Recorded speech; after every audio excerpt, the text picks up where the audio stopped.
نبی صلی اللہ علیہ وسلم کی طبیعت کچھ خراب رہنے لگی تھی. آپ صلی اللہ علیہ وسلم نے کچھ کام کیے ہوتے, آپ بھول جاتے کہ میں نے کی. بعض کام نہیں کیے ہوتے, آپ سمجھتے کہ میں نے کیے. بعض دفعہ اپنی زوجہ کے ہاں جاتے, بھول جاتے کہ میں ان کے ہاں گیا ہوں. بعض دفعہ جس کے ہاں نہیں جاتے تو آپ کے ذہن میں یہ ہوتا میں ان کے ہاں کیا ہوں. تو اس قسم کی بھول چوک کے واقعات ہونے لگے. تو آپ صلی اللہ علیہ وسلم کو احساس ہوا کہ میری طبیعت ٹھیک نہیں. تو آپ صلی اللہ امہات المومنین کو بھی احساس ہو گیا.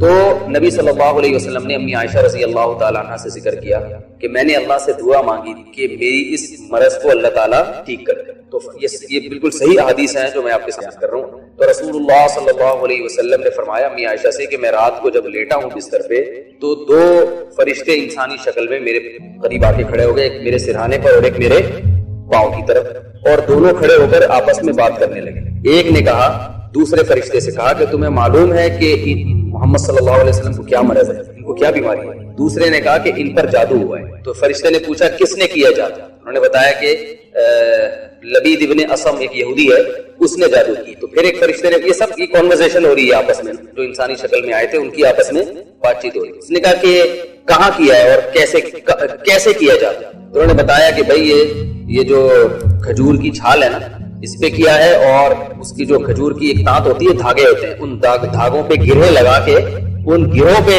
جادو پڑھ کے یہ نبی صلی اللہ علیہ وسلم پہ یہ جادو کیا گیا. وہ تانت ہوتی تھی جس سے وہ جو تیر کی کمانیں بنائی جاتی تھی پہلے زمانے, بہت مضبوط ہوتی تھی. تو کھجور کی چھال پہ کیا ہے اور تانت پہ گرہیں لگا کے اس پہ پڑھ کے اس میں 11 گرہیں لگائی ہیں. تو وہ 11 گرہیں لگا کے اس پہ جو ہے نا کچھ پڑھ کے جادو کیا.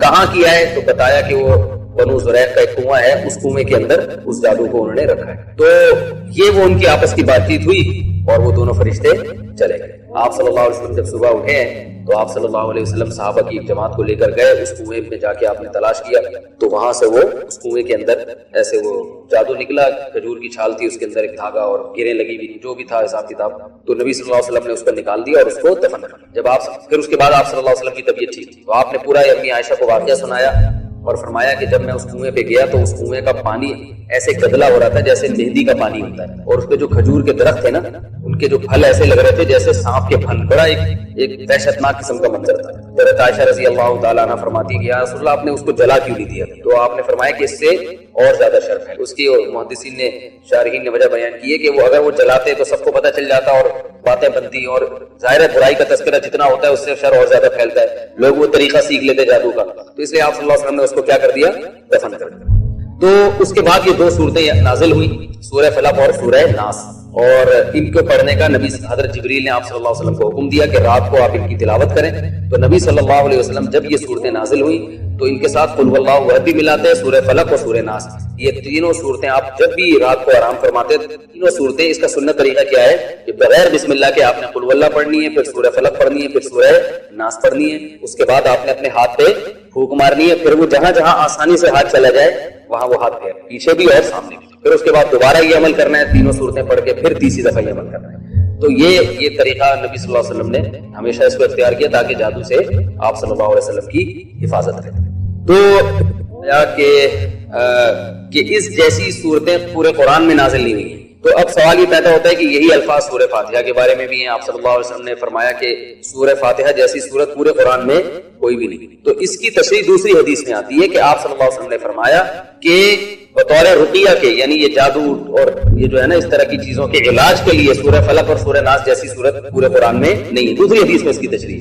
تو پتہ یہ چلا کہ سورہ فاتحہ جو سب سے افضل سورت ہے وہ اپنے مضامین کے لحاظ سے کہ اس میں توحید ہے, اللہ سے دعا مانگی گئی ہے, انعام یافتہ لوگوں کا راستہ مانگا گیا اور بار بار نمازیں پڑھی جاتی ہے. اور سورہ فلق اور سورہ ناس کی افضلیت اس وجہ سے ہے کہ یہ سب سے افضل ہے بطور علاج کے. تو نظر ہے, جادو ہے, اس قسم کی یا حاسدین کا حسد ہے, جیلیسی میں لوگ آپ کو نقصان پہنچاتے ہیں نا, تو اس قسم کے نقصانات سے بچنے کے لیے سب سے بہترین سورت جو نازل کی گئی ہے وہ کون سی ہے؟ وہ سورہ فلق اور سورہ ناس. یہ تو ان سورتوں کی فضیلت تھی اور ان کا شان نزول تھا. آگے ان کی تفسیر کیا ہے؟ اللہ تعالیٰ نے فرمایا قل اعوذ برب الفلق, اے نبی آپ کہہ دیجئے کہ میں صبح کے رب کی پناہ میں آتا ہوں.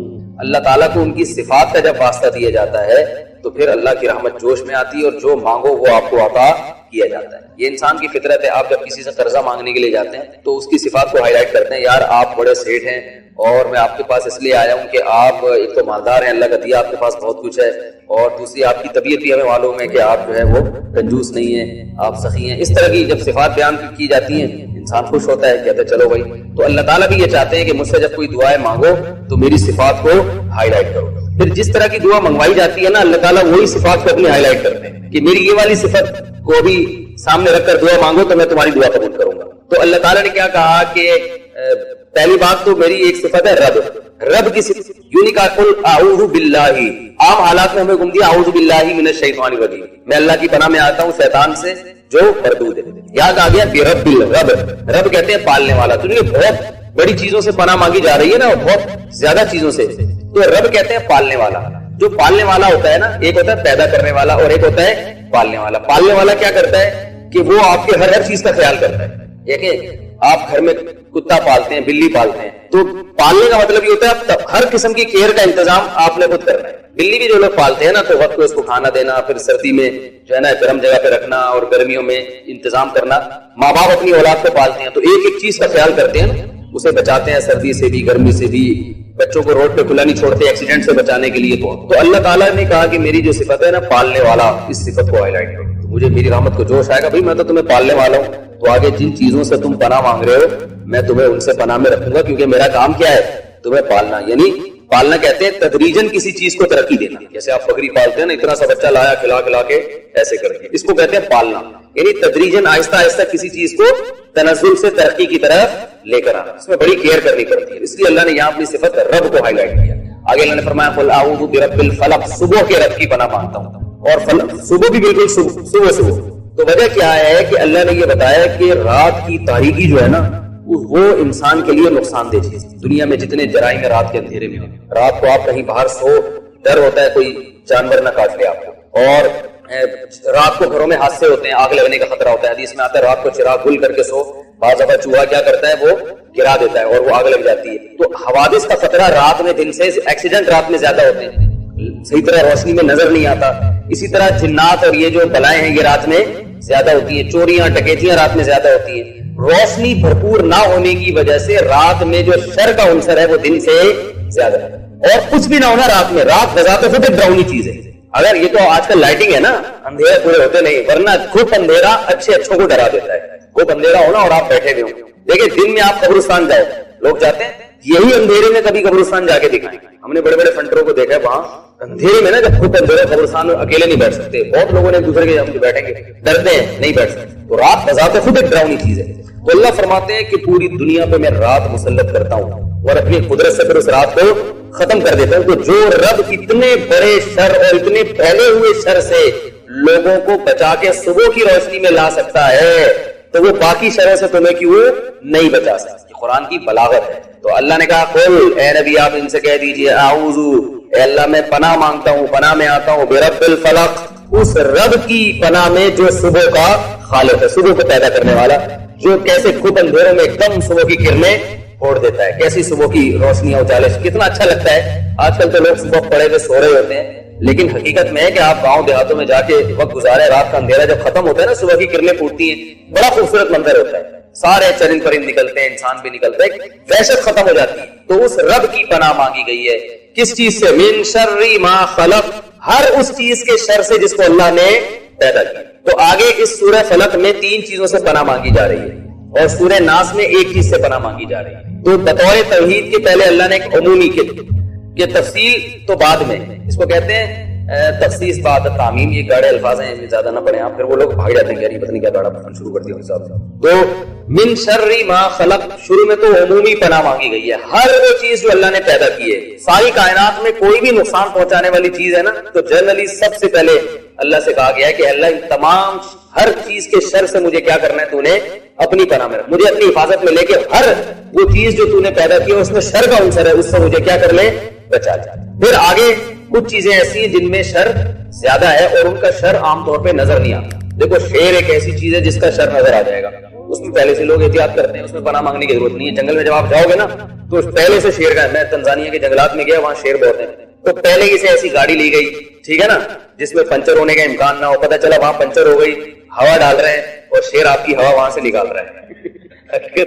ٹائر میں جتنی دیر میں ہوا ڈلے گی اتنی دیر میں آپ کی اپنی ہوا نکل. وہ واقعی وہاں شیر دائیں گھوم رہے تھے, ہم نے خود دیکھا گاڑی میں بیٹھے میں شیر گھوم رہے ہیں. وہاں پیشاب کرنے کی اجازت نہیں تھی گاڑی سے نکل کے, تو میں نے 3 گھنٹے اپنا پیشاب روک کے رکھا. انہوں نے کہا تھا سب پہلے سے پیشاب سے فارغ ہو کے جائیں, کیونکہ وہاں اجازت نہیں ہے آپ نیچے اتر جائیں. کوئی بھی شیر حملہ کر دے, چیتا حملہ کر دے, وہ پتہ نہیں کیا کیا جانور گھوم رہے ہیں وہاں پہ. تو وہ لکھا ہوتا ہے نا کسی نے کہ آپ ٹرین پہ, گاؤں دیہاتوں میں لوگ ٹرین پہ بیٹھ کے قضاء حاجت کر رہے ہوتے ہیں نا بچے, تو کسی نے بورڈ لگا دیا آپ ٹرین پہ بیٹھ کے اپنی تشریف کو مت دھوئیں, کسی دن تشریف سے ہاتھ دھونے پڑ جائیں. ہاتھ سے تشریف مت دھوئیں ورنہ تشریف سے ہاتھ دھونے پڑ جائیں گے, یہ الفاظ. تو آپ یہ شیر ہو گیا, آتی ہو گیا, یہ جو شر کی چیزیں ہیں نا, یہ تو سب پہلے سے کیا کرتے ہیں, ان سے حفاظت کا انتظام کرتے ہیں, پہلے سے پتا ہوتا ہے. ان کے لیے پناہ نہیں مانگی جاتی, بھائی پہلے سے پتا ہے یار یہ چیز شر والی ہے, یہ نقصان پہنچانے. کچھ چیزیں ایسی ہیں جن کے شر کا پتہ چلتا نہیں اور وہ آپ کی جڑیں کاٹ رہی ہے, وہ ان چیزوں کو یہاں پر ہائی لائٹ کیا گیا. تو اللہ نے فرمایا کہ پہلے تو عمومی پناہ مانگو, ہر وہ چیز جو اللہ نے پیدا کی اور اس میں شر ہے تو اللہ ہم اس سے تیری پناہ مانگتے ہیں. من شر ما خلق, اب آگے وہ ان خاص چیزوں کو ہائی لائٹ کیا جا رہا ہے, نمایاں کیا جا رہا ہے. ومن شر غاسق اذا وقب, پہلا رات کی تاریکی کے شر سے جب وہ پھیل جائے, کیونکہ زیادہ تر جرائم رات میں ہوتے ہیں. جادو ٹونے والے بھی رات کو زیادہ یہ کام کر رہے ہوتے ہیں, ٹھیک ہے نا, کیونکہ چھپ کے ہوتے ہیں نا سارے کام. یعنی رات کی تاریکی میں دنیاوی لحاظ سے بھی شر ہے اور اخروی لحاظ سے, ڈکیتیاں اور ایکسیڈنٹ, اور کسی جانور نے, دن میں تو آپ انتظام کرو گے ہر چیز سے بچنے کا, رات میں آپ کو پتہ نہیں ہوتا, کہیں آپ کہیں بھی ہو, کوئی خاص طور پہ گاؤں میں دیہاتوں میں, اور جس کلچر میں یہ آیتیں نازل ہو رہی تھی اس میں تو اور زیادہ اس بات کا خطرہ ہوتا تھا. تو جو ہے وہ کچھ بھی ہو سکتا ہے رات. تو اللہ نے فرمایا پہلی بات, رات کے شر سے جب وہ پھیل جائے. ومن شر غاسق من شر غاسق اذا وقب ومن شر النفاثات فی العقد, پھونک مارنے والیوں کے شر سے جو گروہ میں پھونک مارتی ہے. کیونکہ جادو ٹونا, ایک تو والے کا ذکر نہیں کیا اللہ نے, والیوں کا ذکر کیا. والیوں کا ذکر اس لیے کیا کہ جادوگر جو ہوتے ہیں نا اکثر ایک جماعت ہوتی ہے, کچھ لوگ ہوتے ہیں جو مل کے جادو کرتے ہیں. تو جماعت جو ہے نا عربی میں یہ مؤنث کے لیے, اس کے لیے مؤنث کے صیغے استعمال ہوتے ہیں. تو چاہے وہ مرد ہو یا عورتیں, لیکن مل کے گروپ ہوتا ہے نا, تو گروپ کے لیے عربی میں مؤنث کے صیغے استعمال ہوتے ہیں. خاص طور پہ نبی پہ جو جادو ہوا تھا وہ ایک جماعت نے کیا تھا باقاعدہ.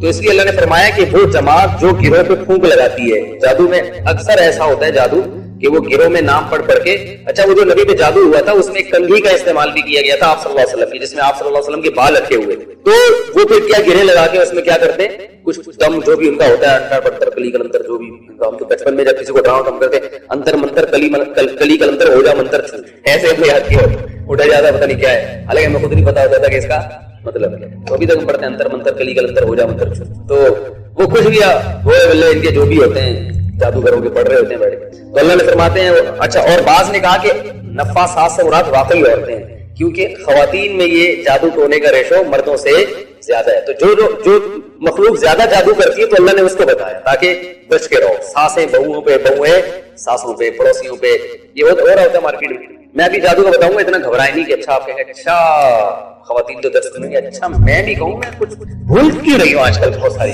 خواتین سوچیں, اور یہ سوچے کہ مجھے بھی, میں بھی کہوں میں اتنے کچھ بھول کیوں رہی ہوں. اس کا مطلب ہے ساس نے اس دن میری کنگھی لے کر گئی تھی صاف کرنے کے بہانے, اور پھر وہ کچھ گرے لگائی ہوں گی اور پڑھ پڑھ کے پھونکا ہوگا. اب کنواں تلاش کر رہی ہوں گی جا کے درس کے فوراً بعد. تو اتنا گھبرانے کی ضرورت نہیں ہے, میں جادو کی حقیقت انشاءاللہ بتاؤں گا کہ کیا ہوتی ہے, تو اتنا ٹینشن لینے کا نہیں. تو اللہ نے فرمایا ومن شر النفاثات فی العقد, پھونک مارنے والیوں کے شر سے جو گروہوں میں پھونک مارتی ہیں.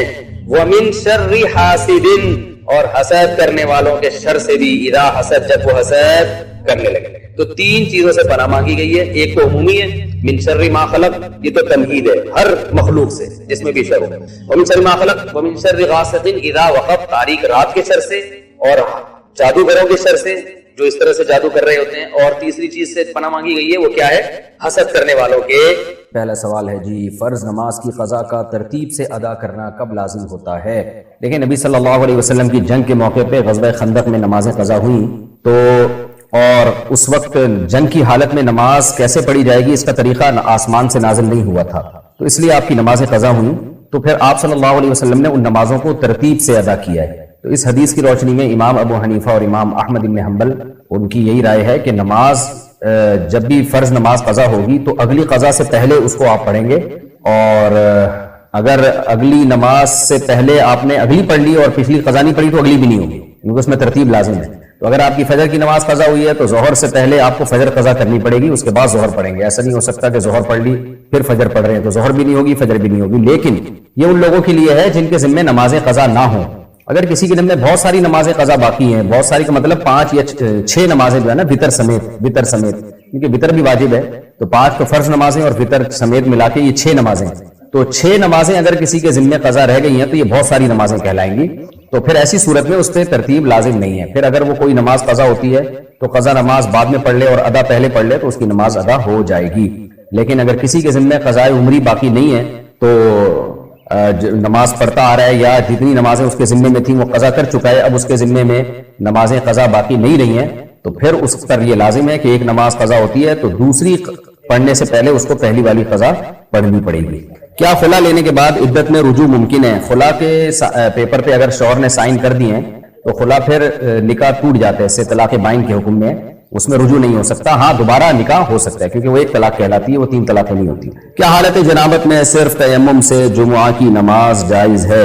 نہیں جی، جنابت کی حالت میں تیمم نہیں، پورا پراپر غسل کرنا پڑے گا آپ کو. وضو بھی کافی نہیں ہے، غسل کر کے نماز پڑھنی پڑے گی.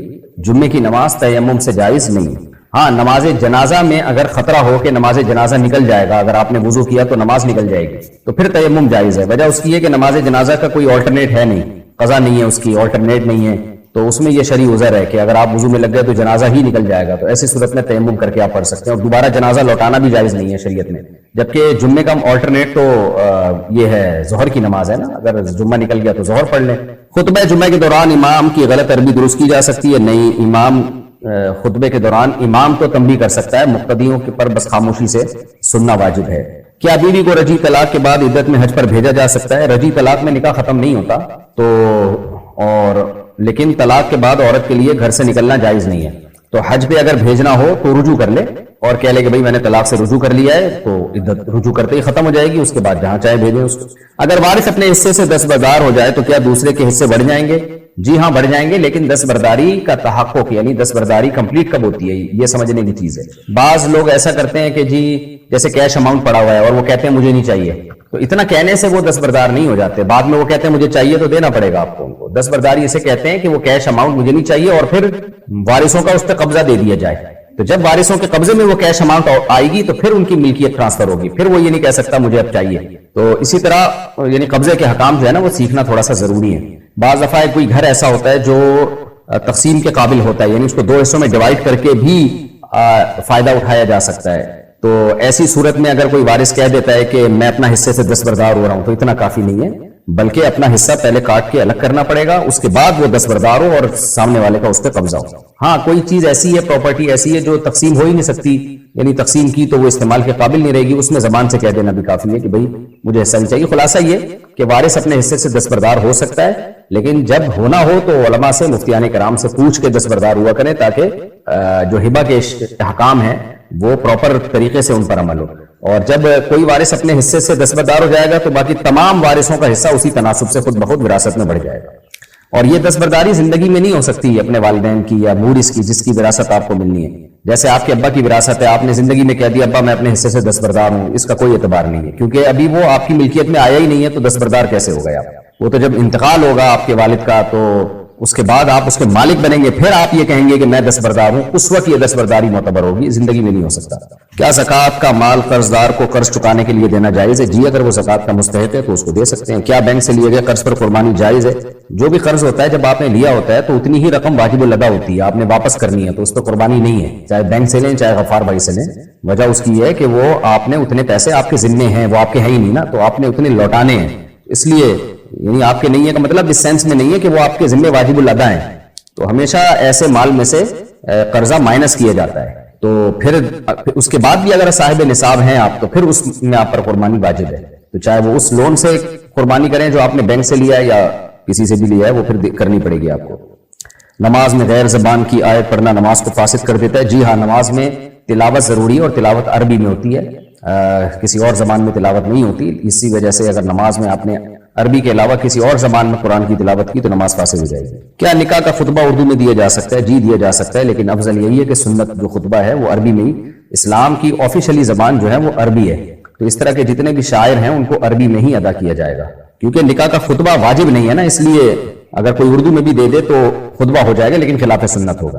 کیا شوہر بیوی کی رضامندی کے بغیر دوسری شادی کر سکتا ہے؟ جی کر سکتا ہے، اگر وہ عدل کر سکتا ہے دونوں میں۔ کیا ایسے مسلک کو زکوٰۃ دی جا سکتی ہے جن کے عقیدے شرکیاں ہوں؟ کوئی بھی مسلک ہو جن کا عقیدہ آپ کو غالب گمان ہے کہ شرکی عقیدہ ہے، اس کو زکوٰۃ نہیں دی جا سکتی، کیونکہ جو شرک کرتا ہے وہ غیر مسلم ہے، چاہے دیوبندی ہو، اہل حدیث ہو، شیعہ ہو، بریلوی ہو، کوئی بھی مسلک سے اس کا تعلق ہو، تو اگر وہ شرک کرتا ہے تو اس شخص کو یا ایسے فرقے کے حاملین کو زکوٰۃ، یعنی ایسے فرقے سے تعلق رکھنے والے لوگوں کو جو ان شرکی عقائد کو جنہوں نے ایکسپٹ کیا ہو، تو اس کو زکوٰۃ نہیں دی جا سکتی۔ کیا داڑھی منڈانے والے شخص کی گواہی قبول ہے؟ اگر وہ دیکھیں، ویسے تو فاسق کی گواہی قبول نہیں ہوتی، لیکن فاسق سے کون سا فاسق مراد ہے؟ ایک تو اصطلاح شریعت میں فاسق ہے، اصطلاح شریعت میں تو ہر اس شخص کو فاسق کہا جاتا ہے جو علانیہ کبیرہ گناہ میں مبتلا ہو، تو اس میں تو داڑھی کٹانے والا بھی شامل ہے، کیونکہ واجب ہے داڑھی رکھنا، نبی کا حکم ہے، اجماع امت ہے اس پر۔ لیکن جب گواہی کی بات آتی ہے تو اس سے وہ فاسق مراد ہوتا ہے جس کو عرف میں جھوٹا سمجھا جاتا ہو، یعنی عرف میں لوگ کہتے ہوں کہ یہ بندہ جھوٹا ہے، 2 نمبر آدمی ہے، رشوتیں لیتا ہے، کیریکٹر لیس آدمی جسے ہم کہتے ہیں، تو اس لیے داڑھی کٹانے والے شخص کی گواہی بھی جائز ہے۔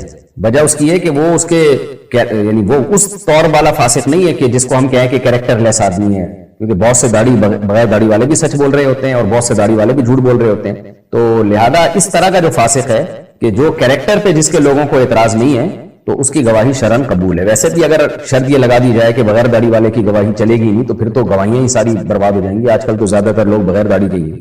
اگر ایک عورت نے نکاح کے وقت ولی کی اجازت کے بغیر نکاح کیا، بعد میں ولی نے اجازت دی، کیا یہ نکاح درست ہے؟ اگر عورت نے ولی کی اجازت کے بغیر غیر کفو میں نکاح کیا، یعنی جوڑ کا رشتہ نہیں تھا، اس کے پیرالل نہیں تھا، تو یہ نکاح منعقد ہی نہیں ہوا ہے۔ ولی اجازت دے بھی دے بعد میں تو بھی منعقد نہیں ہوا ہے، تو ولی کی اجازت کے بعد اس کو نئے سرے سے دوبارہ نکاح کرنا پڑے گا۔ اور اگر کفو میں کیا یعنی جوڑ کی شادی تھی، تو پھر ولی کی اجازت کے بغیر بھی نکاح ہو گیا ہے، لیکن بہرحال برا کام ہے، اس سے اوائڈ کرنا چاہیے۔ آپ آفس میں فرض نماز کے لیے وضو کر کے موزے پر مسح جائز ہے؟ یہ جو عام طور پہ موزے پر مسح ہوتا ہے، جو ساکس پہنتے ہیں، اس پہ مسح جائز نہیں ہے، کیونکہ اس کو تو پہن کے آپ پورا پاؤں آرام سے دھو سکتے ہو۔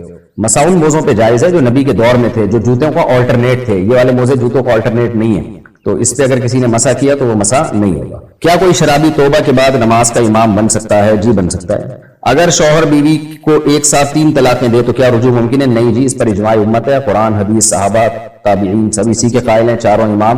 اور میں بار بار کہتا ہوں کوئی ایک صحابی سے کوئی ایک ضعیف روایتی دکھا دیں جنہوں نے اکٹھی 3 طلاق کو ایک کہا ہو، تو ہمارے اہل حدیث بھائی اس میں دائیں بائیں جاتے ہیں، بہت حوالے دیتے ہیں، کبھی دیوبندی عالم کے، کبھی ابن تیمیہ کے، یہ تو 7ویں صدی ہجری کے لوگ تھے، اور علماء دیوبند کے حوالے توبی کے حوالے ہیں۔ تو جو مسئلہ صحابہ سے، تابعین سے، چاروں اماموں سے، قرآن سے، حدیث سے واضح طور، بخاری میں بھی ہے 3 طلاقیں 3 ہوتی ہیں، قرآن میں بھی صاف طور پر ہے، کہیں بھی فرق نہیں ہے کہ اکٹھی دی تو 1 ہوگی، الگ الگ دی تو 3 ہوگی، ایسا کہیں بھی نہیں ہے۔ اہل حدیثوں نے بنایا ہوا ہے، پھر وہ جب جواب دیتے ہیں تو عوام اس جواب سے متاثر ہوتی ہے، کوئی بھی سائل علم اس جواب سے متاثر نہیں ہوتا۔ اس لیے میں بات کو سمیٹتے ہوئے صرف اہل حدیث سے اتنا مطالبہ کرتا ہوں کہ آپ نے قرآن حدیث زیادہ اچھا سمجھا یا صحابہ نے؟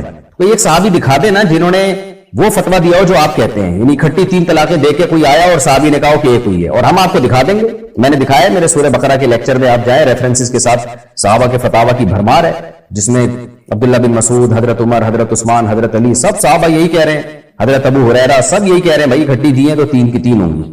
اچھا، یہ بھی ایک بڑا مسئلہ آ گیا آج کل۔ جدہ سے ایک صاحب ہیں پاکستانی جو مفتی اعظم بنے ہوئے ہیں، جدہ میں بیٹھ کے ہیں وہ پاکستانی، وہ ابھی سعودی عرب کے کورٹ کا حوالہ دے رہے تھے کہ 2022 میں سعودی عرب کے بادشاہ نے فرمان جاری کیا کہ اکٹھی 3 طلاقیں 1 شمار ہوگی، اور پھر کہہ رہے ہیں یہ دیکھو یہ حنفی لوگ کیا کرتے ہیں۔ آپ حیرت کی بات ہے، 2022 سے پہلے سعودی عرب میں کیا تھا؟ سعودی عرب میں اسلام 2022 میں تھوڑی آیا ہے، جب سے سعودی عرب سے اسلام نکلا ہے پوری دنیا میں، اس وقت سے سعودی عرب کی کورٹ یعنی عرب حجاز کی عدالتیں 3 طلاق کو 3 کہتی رہی ہیں، تبھی تو 2022 میں اس قانون کو سعودی حکومت نے چینج کیا ہے۔ اگر وہ قانون پہلے سے چلا آ رہا ہوتا 3 طلاق کو 1 کہنے کا، تو چینج کرنے کی کیا ضرورت تھی؟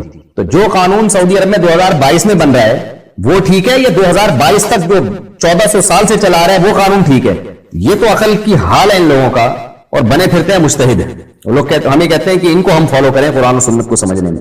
2022 میں ایک قانون بن رہا ہے سعودی عرب میں کہ آج سے 3 طلاقیں 1 ہوں گی، اور 2022 تک 1400 سال سے سعودی عرب کی کورٹ، جس کو پہلے جب سعودی حکومت نہیں تھی تو عرض حجاز تھی، حجاز مقدس کہا جاتا تھا، یعنی جو بھی جس شکل میں بھی حکومتیں رہی ہیں سب میں اکٹھی 3 طلاق کو کورٹ میں 3 ہی قرار دیا جاتا تھا۔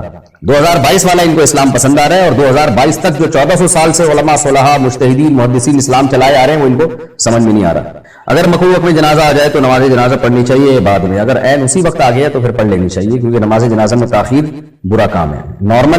نارملی تو ایسا ہی ہے کہ مکروہ وقت میں جنازہ نہیں پڑھنا چاہیے، لیکن اگر تیاری اسی وقت میں ہوا ہے تو تاخیر کرنے سے بہتر ہے اسی وقت میں پڑھ لیں۔ کیا مال زکوٰۃ سے مسجد تعمیر ہو سکتی ہے؟ نہیں۔ کیا بیوی کے مال سے شوہر کا خرچ کرنا ناجائز ہے اگر وہ اجازت نہ دے؟ جائز نہیں ہے۔ شوہر کے مال کی حفاظت عورت کی بنیادی ذمہ داریوں میں سے ایک ذمہ داری ہے، حدیث میں اس کا حکم ہے۔ ہاں اگر شوہر اتنا کنجوس ہو کہ آپ کا بیسک نان نفقہ بھی نہیں دیتا ہے، بیسک بنیادی نان نفقہ، تو پھر وہ اتنے پیسے عورت لے سکتی ہے جو اس کی بنیادی ضرورت، اس کے اور اس کے بچوں کی بنیادی ضرورت کے لیے پورا کافی ہو جائے، لیکن بنیادی ضرورت کا تعین خود نہ کریں۔ علماء مفتیان کرام سے پوچھ لیں کہ یہ میری بنیادی ضرورت ہے بھی یا نہیں۔ ایسا نہ ہو کہ موبائل کے بیلنس ڈلوا رہی ہوں، وہ بھی ڈلوانا چاہیے، لیکن یہ کہ وہ ایسی ضرورت نہیں ہے جس کی وجہ سے شوہر کی پینٹ سے پیسے چوری کرنا جائز ہو جائے۔ اگر کسی نے حالت احرام میں خون کا ٹیسٹ دیا تو کیا دم لازم ہوگا؟ نہیں جناب، کچھ نہیں ہوتا اس سے۔ کیا عورت ناپاکی میں نعت یا درود پڑھ سکتی ہے؟ جی پڑھ سکتی ہے، صرف قرآن کی تلاوت نہیں کر سکتی۔ کیا جج کا فیصلہ شرعی حکم پہ غالب آ سکتا ہے؟ نہیں، اگر وہ حکم اجتہادی اختلافی ہے، دونوں طرف فقہا کی آراء ہیں، اس میں ائمہ اربعہ کا اختلاف ہے، جو معتبر مجتہدین ہیں ان کا شاذ اقوال تو کہیں نہ کہیں سے نکل ہی آتے ہیں، تو ان شاذ اقوال کا اعتبار نہیں ہے۔ شاذ کہتے ہیں جو بالکل امت سے ہٹ کے بعض کسی نے کوئی قول کر لیا۔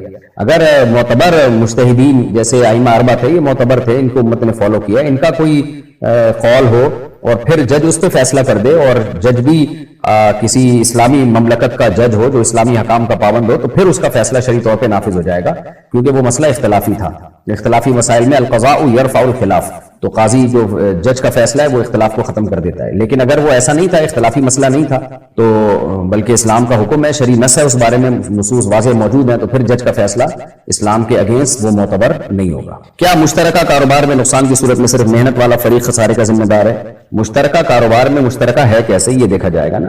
اگر دونوں کے پیسے لگے ہوئے ہیں تو دونوں اپنی انویسٹمنٹ کے بقدر نقصان کے ذمہ دار ہیں۔ خوب سمجھ لیں، پروفٹ میں تو کمی بیشی جائز ہے، پروفٹ میں کمی بیشی ایسے کہ بھئی اتنے پرسنٹ تمہارا، اتنے پرسنٹ تمہارا، جو بھی طے کر لیں، لیکن لاس میں یہ نہیں ہو سکتا اتنے پرسنٹ لاس تمہارا، اتنے پرسنٹ لاس تمہارا، نہ جس کے جتنے پرسنٹ پیسے لگے ہیں اس کا لاس بھی اتنے پرسنٹ ہی ہوگا۔ ایک آدمی کی 30% انویسٹمنٹ ہے، ایک کی 70%، تو لاس میں وہ 30% والا 30% نقصان کا ذمہ داری ہوگا، اور 70% والا 70% نقصان کا ذمہ دار ہوگا۔ خوب سمجھ لیں گے۔ اور اگر دونوں کے پیسے نہیں ہیں، ایک کی محنت ہے ایک کا پیسہ، تو بھی پھر جو نقصان ہے، پروفٹ تو جو بھی طے کر لیں پرسنٹیج کے حساب سے، لیکن لاس سارا کا سارا انویسٹر برداشت کرے گا۔ جو محنت کرنے والا ہے اس کی صرف محنت ضائع ہوگی، کیونکہ پیسہ لگا ہی نہیں ہے، اس کا تو ضائع کس بات کا ہوگا۔ اور اگر اس نے لگا دیا وکیل بن کے، بعض دفعہ یہ ہوتا ہے انویسٹر سے ہم کہہ دیتے ہیں کہ بھئی میں پیسہ لگا رہا ہوں، آپ مجھے بعد میں دے دینا، تو پیسہ پتہ چلا ڈوب گیا، تو پھر انویسٹر اس کو دے گا پیسہ، کیونکہ اصل میں پیسہ انویسٹر کا ڈوبا ہے۔ نماز میں غیر عربی الفاظ سے دعا مانگنا جائز ہے؟ نہیں۔ اگر عورت کو قسطوں پر مہر دیا جائے تو عدت ختم ہونے سے پہلے مکمل ادا کرنا لازم ہے؟ بھائی جب طلاق دی جاتی ہے نا، تو پھر عورت کا مہر مرد کے ذمہ لازم ہو جاتا ہے، وہ پھر ہر قیمت پہ اس کو جلد سے جلد ادا کرنا پڑے گا۔ کیا مسجد میں غیر مسلم کا داخل ہونا جائز ہے؟ جائز ہے۔ اگر کوئی شخص وفات سے پہلے مال وقف کرے اور رجسٹری نہ کروائے تو وقف معتبر ہوگا؟ مال اگر وقف کر کے، اس میں پھر بہت ساری آراء ہیں، صرف زبان سے کہنے سے وقف ہو جاتا ہے، یا اس کو فی سبیل اللہ یعنی دے دے اور پھر اس کو جس کام کے لیے وقف کیا وہ کام میں استعمال ہونا شروع ہو جائے۔ تو اگر کسی نے رجسٹری نہ بھی کروائی اور مال وقف کر دیا، اور جس کام میں وقف کیا ہے اس کام میں وہ استعمال ہونا شروع کر دیا جائے، تو پھر تو تمام فقہاء کے نزدیک وہ وقف ہو گیا، اب اس کو ریورس نہیں کیا جا سکتا، اور یہ وقف معتبر ہے چاہے رجسٹری نہ بھی کروائی ہو۔ مال تجارت پر زکوٰۃ کی ادائیگی قیمت خرید سے ہوگی یا قیمت بازار سے؟ دیکھیں، مال تجارت پہ زکوٰۃ کی ادائیگی قیمت خرید سے نہیں ہوگی، قیمت بازار سے ہوگی۔ اب بازاری قیمتوں میں بھی فرق ہوتا ہے، تو آپ جس قیمت پہ بیچتے ہیں وہ قیمت معتبر ہوگی۔ بعض لوگ ہول سیل پہ بیچتے ہیں تو ہول سیل کی قیمت معتبر ہوگی، بعض ریٹیل پہ بیچتے ہیں، ان کا عادت ہے ریٹیل پہ، ان کا طریقہ یہی ہے، تو پھر ریٹیل والی قیمت معتبر ہوگی۔ قیمت خرید نہیں دیکھی جاتی، قیمت فروخت دیکھی جاتی ہے۔ کیا عورت حالت نفاس میں قرآن کا ترجمہ پڑھ سکتی ہے؟ بالکل لفظی ترجمہ، جو لفظ بلفظ ترجمہ ہو وہ زبان سے پروناؤن نہیں کر سکتی، زبان سے اس کا تلفظ نہیں، ہاں مطالعہ کر سکتی ہے، زبان سے ادائیگی نہیں کر سکتی حالت نفاس میں۔ کیا جانور کے دودھ کی زکوٰۃ الگ سے ادا کی جاتی ہے؟ نہیں۔ اگر کسی شخص کے کئی سال کی زکوٰۃ واجب ہو تو ترتیب سے دینا لازم ہے؟ نہیں، جس طرح سے چاہے دے دے۔ کیا مدرسے کے طلبہ کو زکوٰۃ دی جا سکتی ہے جبکہ وہ کھاتے پیتے گھر سے ہوں؟ نہیں۔ اگر مالدار گھرانوں سے ہوں اور تو پھر زکوٰۃ نہیں دی جا سکتی۔ اگر مالدار ہیں، نابالغ بچہ اپنے باپ کے مال کی وجہ سے مالدار سمجھا جاتا ہے، اور بالغ بچہ اگر اس کے پاس پیسہ نہیں ہے تو پھر باپ کے مالدار ہونے کی وجہ سے اس کو مالدار نہیں سمجھا جائے گا. لیکن اصولی بات یہ ہے کہ جب باپ اس کو بچے کو پڑھا رہا ہے تو شرعاً تو اس کا فتویٰ اسی پر ہے کہ اگر کوئی بالغ بچہ مدرسے میں صحیح طریقے سے علم حاصل کر رہا ہے تو اس کا نان نفقہ اس کے باپ کے ذمہ واجب ہے. اور تو اس کے باپ کو چاہیے مدرسے میں فری پھوکٹ میں نہ پڑھائے بلکہ پیسے دے کے پڑھوائے. مرد کو چاندی کی انگوٹھی پہننے کی کوئی خاص مقدار ہے؟ جی خاص مقدار ہے، اس وقت میرے ذہن میں نہیں ہے، میں دوبارہ دیکھ کے بتا دوں گا انشاءاللہ. یعنی ایک حد تک چاندی بھی پہنی جا سکتی ہے، اس سے زیادہ چاندی بھی کا استعمال بھی مرد کے لیے جائز نہیں. کیا عورت عدت میں سسرال کے علاوہ کسی اور جگہ رہ سکتی ہے؟ نہیں، عورت عدت نہیں گزارے گی جہاں اس کا شوہر کی ڈیتھ ہوئی ہے یا ڈیورس ہوئی ہے. ڈیورس کی صورت میں تو ہم یعنی آج کل علماء اس کو اجازت دے دیتے ہیں اپنے ماں باپ کے گھر عدت گزارے، کیونکہ لوگ فوراً اہل حدیثوں سے فتویٰ لا کے حرام بیوی کو حلال کر لینا آج کل لوگوں کے بائیں ہاتھ کا کھیل ہے. اللہ نے قرآن میں جہاں بھی طلاق کا حکم بیان کیا نا، وہاں اللہ نے بتایا اللہ کی حدود ہے، ان کو کراس مت کرو. اور آج ان حدود کی دھجیاں اڑائی جا رہی ہیں. تو اس لیے علماء کہہ دیتے ہیں 3 طلاقیں ہوئی ہیں تو اپنے باپ کے گھر عدت گزارو، کیونکہ وہ پھر شوہر ادھر دائیں بائیں کر کے کچھ گڑبڑ کر دے گا، یا عورت بھی کر لیتی ہے بہت دفعہ. تو لیکن نارملی عدت جو ہے شوہر مر گیا تو بہرحال عدت شوہر کے گھر ہی گزارنی ہے، تو کہیں اور نہیں جا سکتی الا یہ کہ شدید ترین مجبوری ہو. اگر عورت زبردستی نکاح پر راضی نہ ہو تو نکاح باطل ہوگا. نکاح پہ اگر راضی نہیں ہے تو اس کو زبردستی نکاح پہ مجبور کرنا حرام ناجائز ہے، گناہ کبیرہ ہے. لیکن اگر وہ ہاں کر دیتی ہے تو نکاح ہو جائے گا خوب سمجھ میں، کیونکہ نکاح طلاق میں شریعت نے زبان کا اعتبار کیا ہے، چاہے آپ دل سے خوش ہوں یا نہ ہو، کیونکہ ہم ظاہر کے مکلف ہیں. تو عورت کو چاہیے کہ اگر وہ نکاح پہ راضی نہیں ہے تو ہاں کرے ہی نہیں، وہ بولے مجھے نہیں قبول ہے تو وہ اڑ جائے اس میں. کیا حنفی فقہ میں حالت نماز میں ہاتھ چھوڑ دینا جائز ہے؟ کسی بھی فقہ میں نماز کی کیفیت تبدیل کرنا جائز نہیں ہے. باقی ہاتھ چھوڑے اگر اس نیت سے، ہاتھ ہلانے کی نیت سے، وہ تو غلط بات ہے، نماز میں بلا وجہ ہلنا جائز نہیں. لیکن اگر ہاتھ ویسے ہی چھوڑے کسی نے کہ میں ہاتھ چھوڑ کے نماز پڑھتا ہوں، تو ہاتھ باندھ کے نماز پڑھنا سنت ہے، کوئی فرض واجب نہیں ہے. ہاتھ چھوڑ کے بھی نماز پڑھی جا سکتی ہے، اس نیت سے چھوڑ دیں تو کوئی گناہ نہیں. تراویح میں نے دیکھا ہے بعض دفعہ بہت لمبی تراویح ہوتی ہے، بعض بوڑھے لوگ ہاتھ باندھے باندھے تھک جاتے ہیں، تو وہ پھر ہاتھ چھوڑ دیں تو کوئی حرج نہیں ہے اس میں. اگر فوت شدہ کا قرضہ معلوم نہ ہو تو ورثہ پہ کیا لازم ہے؟ فوت شدہ کو چاہیے مرنے سے پہلے بتا کے جاتا نا کہ میرے پر کتنا قرضہ ہے. وہ بھی تو آج کل بھی عجیب حساب چل رہے ہیں، اپنی اولادوں کو ایک عذاب میں ڈال دیتے ہیں، کچھ لکھا وہی نہیں ہوتا. نبی صلی اللہ علیہ وسلم کی شدید وعید ہے کہ وصیت جو نہیں لکھتا ان کے لیے. تو پھر بھی اب کوئی مر گئے اور آپ کو پتہ ہی نہیں کس کا کتنا قرضہ ہے، تو یہ پتہ ہے کہ قرضہ ہے، تو پھر جو بھی لائے ثبوت پیش کرے کہ میرا اتنا قرضہ تھا، ثبوت دے تو اس کا قرضہ آپ کو ابا کی وراثت سے دینا پڑے گا. ہاں اپنے پیسوں سے وہ قرضے کی ادائیگی ضروری نہیں ہے، جس نے قرضہ لیا تھا اسی کے پیسوں سے ادا کیا جائے گا. اگر ابا کی وراثت ختم تو قرضے والوں کو بولو اب آخرت میں لینا، شاباش نکلو یہاں سے. تو آپ کے ذمہ نہیں ہے، دے دیں تو اچھی بات ہے لیکن لازم نہیں ہے. اور دوسری بات یہ کہ جو ثبوت پیش کرے اس کو دے دیں، جو ثبوت پیش نہ کرے تو پھر دیکھیں غالب گمان دماغ کیا کہتا ہے کہ باقی انہوں نے لیا تھا. اگر لگے کہ بھئی ہمیں کیا پتا، تو پھر جب ثبوت نہیں ہے تو کیسے مانی جائے گی کسی کی بات، ایسے تو لائن لگ جائے گی. کیا علماء کی رائے عوام پر حجت ہوتی ہے؟ علماء وہ علماء جو قرآن و حدیث سے مسائل اخذ کر کے بتاتے ہیں ان کی رائے عوام پر حجت ہوتی ہے، کیونکہ قرآن نے حکم دیا فاسألوا اہل الذکر ان کنتم لا تعلمون. اگر تمہیں علم نہیں ہے تو اہل علم سے پوچھو. تو وہ اہل علم جو اہل حق ہیں، جن کے بارے میں آپ کو پتا ہے کہ یہ اجتہاد کے درجے کو پہنچے ہوئے ہیں اور قرآن و سنت سے مسائل کے استنباط کی ان میں صلاحیت ہے، یا ان میں اتنی صلاحیت ہے کہ جنہوں نے قرآن و سنت سے مسائل نکالے ہیں یہ ان کی رائے کو دلائل سے اچھی طرح سمجھ کے عوام میں بیان کر سکتے ہیں، تو وہ بھی قرآن و سنت ہی کی رائے ہے. تو ایسے عالم کی کیا فتویٰ عوام پہ حجت ہی ہوگا. اور اس کو یہ نہیں کہا جائے گا کہ حجت تو صرف قرآن و حدیث ہے، یقیناً صرف قرآن و حدیث ہی حجت ہے. تو اس عالم کی بات کو حجت اسی لیے تو مانا جا رہا ہے کہ اس کے بارے میں ہمیں اطمینان ہے کہ قرآن و حدیث سے اس نے یہ مسئلہ بیان کیا، قرآن و حدیث سے ہٹ کے مسئلہ بیان نہیں کیا. ہاں جس عالم کے بارے میں یہ اطمینان نہ ہو، بلکہ یہ ہو کہ یہ اپنی رائے پھینکتا رہتا ہے، بہت سے آج کل گمراہ مولوی ہیں، بلکہ ان کے بارے میں ہمیں اطمینان ہوتا ہے کہ قرآن و حدیث کی غلط تشریح کر رہے ہوتے ہیں، یہ اپنی طرف سے اسلاف کی تشریح سے ہٹ کے اپنی طرف سے تشریح کرتے ہیں. ایسے عالم کی بات پر حجت نہیں ہے، بلکہ اس کی بات کو تو رد کر دیا جائے گا. کیا نکاح میں نکاح خواہ کا حنفی یا سنی ہونا ضروری ہے؟ نہیں بھائی، حنفی سنی الگ الگ کوئی چیزیں نہیں ہیں، ایک ہی چیز ہے. نکاح خواہ کوئی بھی ہو سکتا ہے، بس نیک آدمی ہو تو زیادہ بہتر ہے، کیونکہ تاکہ نکاح کی برکت آئے. اگر عقیقہ کے دن گنجائش نہ ہو تو کیا بعد میں کرنا بھی سنت ہوگا؟ جی بعد میں بھی سنت ہے. اگر بوقت ضرورت حالت جنابت میں کھانا پینا جائز ہے؟ جی جائز ہے. کیا بیوی شوہر کی غیر موجودگی میں نکاح فسخ کروا سکتی ہے؟ نہیں، کیونکہ بیوی کو شوہر کا ظالم ہونا ثابت کرنا پڑے گا، اور قضا میں جو فریق مخالف ہے اس کا ہونا ضروری ہے تاکہ اس پہ جو الزام لگے وہ دفاع تو کر سکے، وہ بتا تو سکے یہ سچا الزام ہے جھوٹا الزام ہے.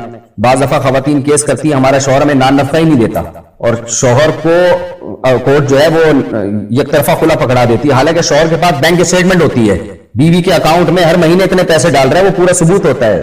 تو اس لیے غیر موجودگی میں نہیں ہو سکتا. ہاں شوہر بھاگ جائے, پکڑائی میں نہیں آ رہا ہے, کورٹ اس کو بلا رہی ہے اور اس کو نوٹس بھی مل رہا ہے اور پھر بھی وہ پکڑائی میں نہیں آ رہا ہے, یا بیرون ملک بھاگ گیا, رابطے تمام اس نے بند کر دیے, تو ایک الگ بات ہے. پھر یہ تو تعنت ہے, متعنت ہے, یعنی ضدی ہے کہ نہ رکھ رہا ہے نہ چھوڑ رہا ہے. تو ایسی صورت میں نکاح فسخ کروایا جا سکتا ہے. اگر عورت شوہر کو خلا دے اور وہ قبول نہ کرے تو عدالتی خلا نافذ ہوگا نہیں. اس پر تو میں کئی بار بیان کر چکا ہوں. اب کیا اس کی ڈیٹیل میں کئی دفعہ بیان کر چکا ہوں, وہ سن لیں. کیا نظر ماننے کے بعد اس کو پورا نہ کرنا کفر ہے؟ کفر تو نہیں ہے لیکن گناہ کبیرہ ہے. کیا سورہ فاتحہ کے بغیر نماز درست ہے؟ نماز فاسد ہے. سورہ فاتحہ کے بغیر ناقص ہے. اگر غلطی سے نماز میں سورہ فاتحہ چھوٹ گئی تو سجدہ سہو کرنا پڑے گا. جان کے چھوڑیے تو نماز واجب الاعادہ ہے, ناقص نماز ہے. اگر عورت نے شوہر سے تنخواہ چھپائی ہو تو کیا یہ خیانت ہے؟ نہیں جی, عورت شوہر کے ذمہ یہ ہے کہ عورت کا نان نفقہ پورا کرے.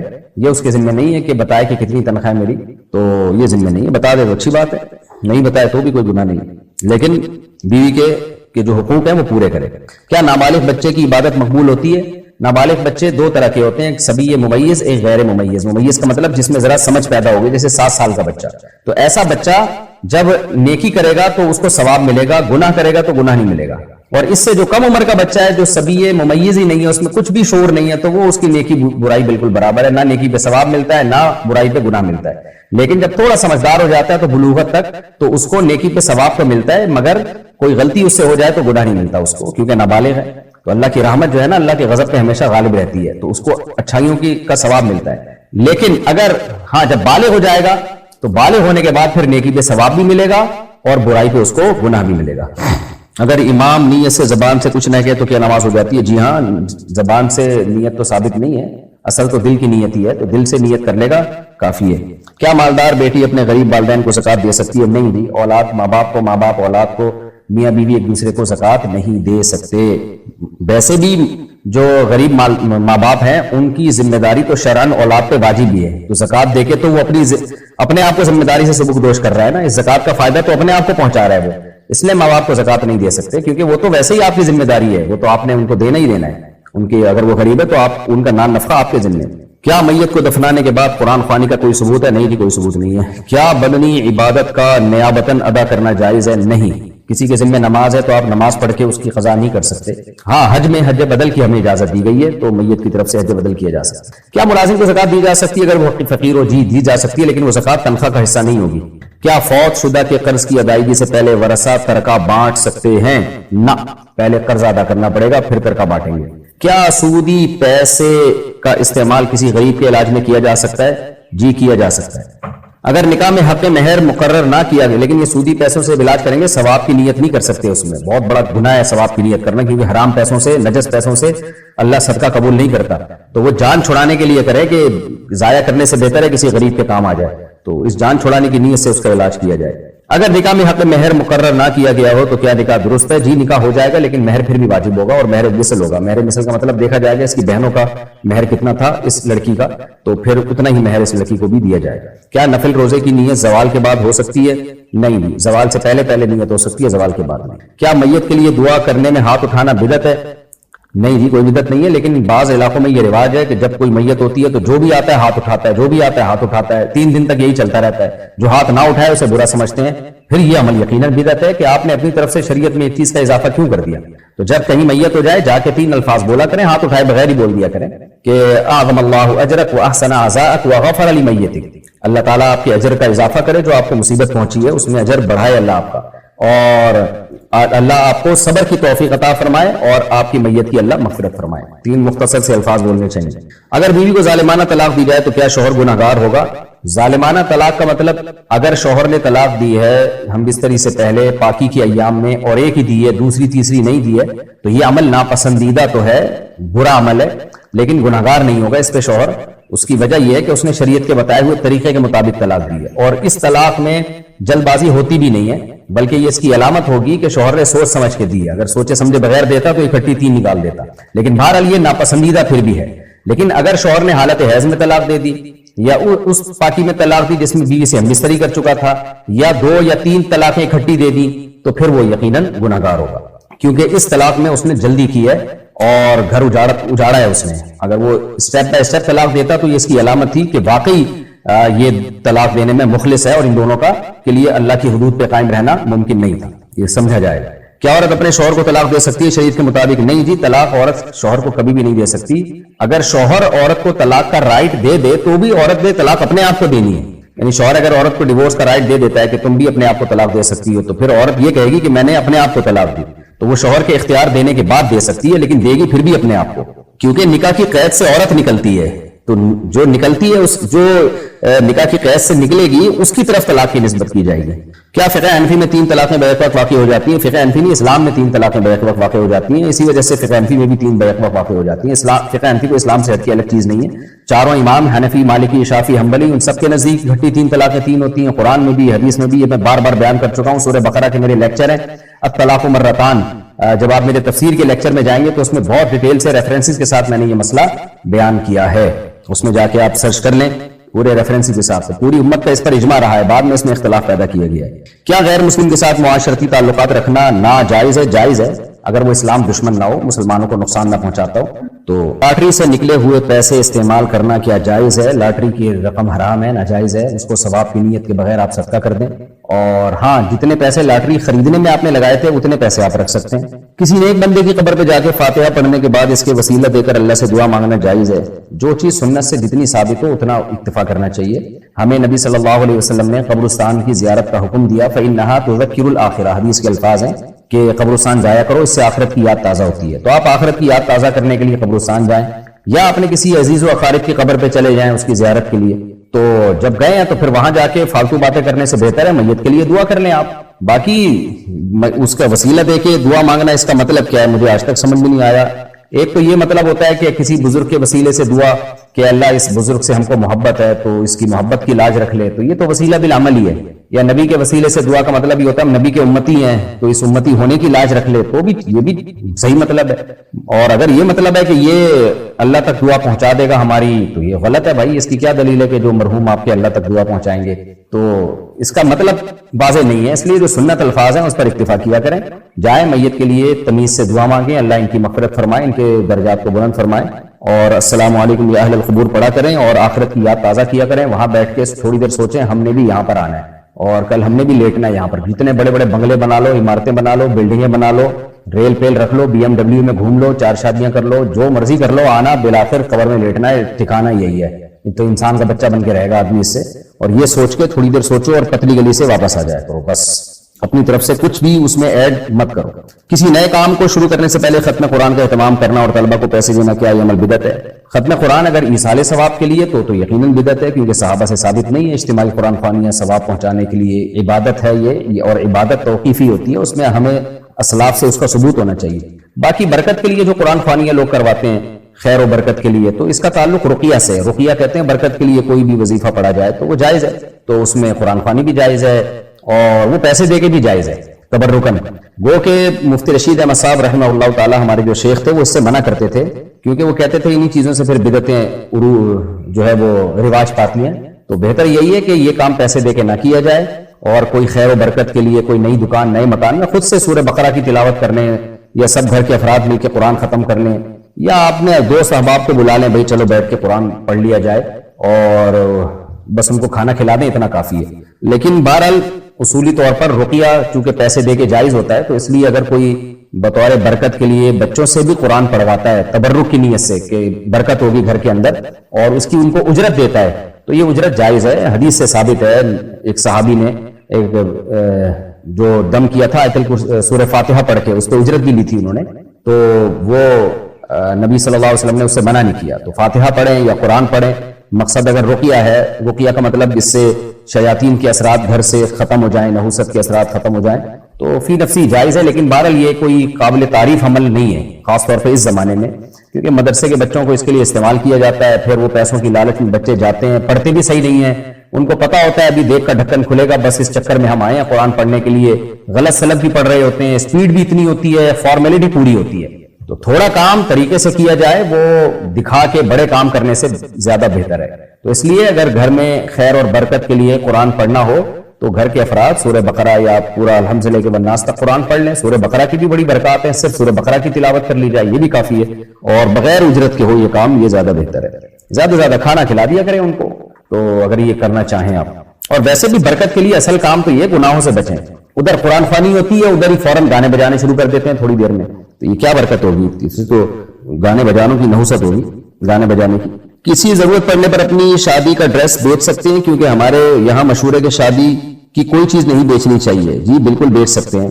اب دلہن جب نانی بن جائے گی تو شادی کے ڈریس کا کیا کرے گی؟ وہ بہتر ہے کسی نئی دلہن کے کام آ جائے. وہ وضو کے بغیر اذان دینا کیسا ہے؟ جائز ہے. بہتر یہی ہے کہ وضو کر کے دیا جائے. کیا مشروم کھانا جائز ہے؟ جائز ہے بھائی، اس میں آپ کو کیا اعتراض ہے؟ کوئی اشکال ہے تو مجھے بتائیں. صابر بلوچ بلوچستان سے پوچھتے ہیں کیا والد کی ہر بات ماننی چاہیے؟ اگر وہ کہے کہ بیوی کو طلاق دے دو یا کہے کہ مسجد میں نماز نہ پڑھو گھر میں پڑھو تو اس کی بات ماننی چاہیے؟ یہ بات تو بالکل ہی خلاف شرع ہے، مسجد میں نماز نہ پڑھو. تو اگر آپ بالکل کم عمر بچے ہیں اور والد صاحب کو یہ خطرہ ہے کہ مسجد میں نماز پڑھے گا تو کچھ شرارتی لوگ مسجد میں بعض دفعہ چلے جاتے ہیں، تو اکیلا بچہ ہے تو کوئی جو ہے نوعمر لڑکوں پر بعض مرتبہ ہومو سیکسولیٹی کے عادی جو لوگ ہوتے ہیں وہ غلط نظریں ڈال رہے ہوتے ہیں. تو ایسی کوئی حفاظت ہے کہ پیش نظر والد اگر کہتے ہیں تو پھر ایک الگ بات ہے، لیکن ایسی صورت میں تو والد کو چاہیے خود جائیں مسجد نگرانی کریں. لیکن عموماً اس طرح مسجدوں میں ہوتا نہیں ہے، اور خاص طور پر بلوچستان میں تو بڑا غیرت کا ماشاءاللہ الحمدللہ ایک ماحول ہوتا ہے. تو اس لیے والد کا یہ کہنا کہ مسجد میں جماعت سے نماز نہ پڑھو یہ تو خلاف شرع حکم ہے، اس میں تو والد کی اطاعت جائز نہیں ہے. باقی بیوی کو طلاق کا حکم جو والد صاحب دے رہے ہیں تو حدیث میں آتا ہے کہ والدین اگر حکم دیں کہ بیوی کو طلاق دے دو تو دے دینی چاہیے. لیکن یہ اس زمانے کے والدین کے بارے میں ہے کہ جن کے بارے میں ہمیں یقین تھا کہ وہ طلاق کی کوئی ویلڈ ریزن ہے تبھی بیٹے کو کہہ رہے ہیں. آج کے والدین کے بارے میں مجتہدین اور ائمہ اور اسلاف سے یہ منقول ہے، وہ کہتے ہیں کہ نہ، آج کے والدین اگر حکم دیں کہ بیوی کو طلاق دے دو تو صرف والدین کے کہنے پہ نہ دی جائے، بلکہ علماء کے سامنے اپنی بیوی کے حالات رکھے جائیں. جو بھی علاقے کے سمجھدار لوگ ہیں وہ اگر کہیں کہ واقعی یہ اس قابل نہیں ہے کہ اس کو رکھا جائے تو ڈیورس دی جائے. ادروائز صرف والد یا والدہ کے کہنے پہ اس زمانے میں یہ کام نہ کیا جائے، کیونکہ وہ صحابہ کا دور اب نہیں ہے. بعض دفعہ والدین کو کوئی ذاتی بغض ہوتا ہے، اس سے بلا وجہ کا پھر آپ دیکھیں طلاق کے بعد ہماری سوسائٹی میں لڑکی کی حالت کیا ہوتی ہے. صحابہ کے دور میں تو طلاق دی 20 لوگ نکاح کے انتظار میں کھڑے ہوتے تھے. ہماری سوسائٹی میں تو طلاق یافتہ کا کوئی پوچھنے والا ہوتا ہی نہیں ہے، تو اس کو ایسے ہو جاتی ہے جیسے قتل ہی کر دیا آپ نے، بیچاری کا یہ حال ہو جاتا ہے. تو اس لیے پوری تحقیق کر لی جائے، اس کے بعد پھر یہ اقدام کیا جائے. اور ناپسندیدہ کاموں میں اللہ کو، یعنی حلال کاموں میں اللہ کو سب سے زیادہ ناپسندیدہ حدیث میں آتا ہے طلاق ہے. مچھلی کو کیا کرنٹ دے کر پکڑ سکتے ہیں لیکن گورنمنٹ نے یہ کام اس پہ پابندی لگائی ہوئی ہے، اور میں نے خود دیکھا ہے کہ اس کے نقصانات بہت ہیں. ہوتا یہ ہے کہ آپ دریا میں کرنٹ چھوڑتے ہیں، اس سے مچھلی تو کیا ساری مخلوق مر جاتی ہے اس سے. تو آپ آبی حیات کو کیوں ختم کر رہے ہیں؟ پھر چھوٹی بڑی سب مچھلیاں مر جاتی ہیں جو آپ کے کھانے کی نہیں ہوتی. تو ایک آپ نے مچھلی کھانی ہے اور اس کے لیے بیسیوں کی آپ جان لے رہے ہو. تو اس لیے گورنمنٹ نے ان چیزوں پہ پابندی لگائی ہے، اور گورنمنٹ کے ایسے قوانین کی پابندی ہم سب پہ لازم ہے تاکہ سمندری حیات کی ہم حفاظت کریں. اب میں نے دیکھا ہے کہ کماڑی وغیرہ میں جال جو استعمال ہو رہا ہوتا ہے مچھلیاں پکڑنے کے لیے، اتنا چھوٹا جال، اب اس سے کیا ہوتا ہے بڑی مچھلیوں کے ساتھ چھوٹی چھوٹی بھی آ رہی ہیں جو کھانے کے قابل نہیں ہے، لوگ پھینک دیتے ہیں ان کو، وہ مر جاتی ہیں. یہ تو نسل کشی ایک طرح کی ہو گئی نا. قرآن میں اللہ نے حکم کیا دیا؟ کلوا واشربوا ولا تسرفوا، کھاؤ پیو لیکن زیادتی مت کرو، ضائع مت کرو. تو ہم تو ضائع کر رہے ہیں. تو اس لیے کرنٹ کے ذریعے مچھلی کو مارا جائے یا فائر کے ذریعے مارا جائے یا کانٹے سے پکڑا جائے یا جال سے پکڑا جائے، سب طرح سے جائز ہے، مگر وہ طریقہ جس کی وجہ سے نسل ختم ہو رہی ہو اور ایک مچھلی کو پکڑنے کے لیے بیسیوں کی جان ہلاک کی جا رہی ہو اور اس میں سارے مخلوق مر رہی ہو، کیونکہ بہت سے مخلوق ہم کھاتے نہیں ہیں لیکن مچھلیاں وہ کھاتی ہیں، وہ بھی مر جاتی ہیں. تو اس لیے پھر یہ چیز جو ہے اس سے اوائڈ کرنا چاہیے. ہاں اگر کوئی ایسا مسئلہ نہیں ہے، کرنٹ چھوٹے سے ایریے پہ چھوڑا جا رہا ہے اور اس چھوٹے سے ایریے پہ آپ کو پتا ہے کہ کوئی بڑا نقصان نہیں ہوگا، جو کھانے کی مچھلی ہے وہی یہاں پائی جاتی ہے، تو پھر کوئی حرج نہیں ہے اس میں.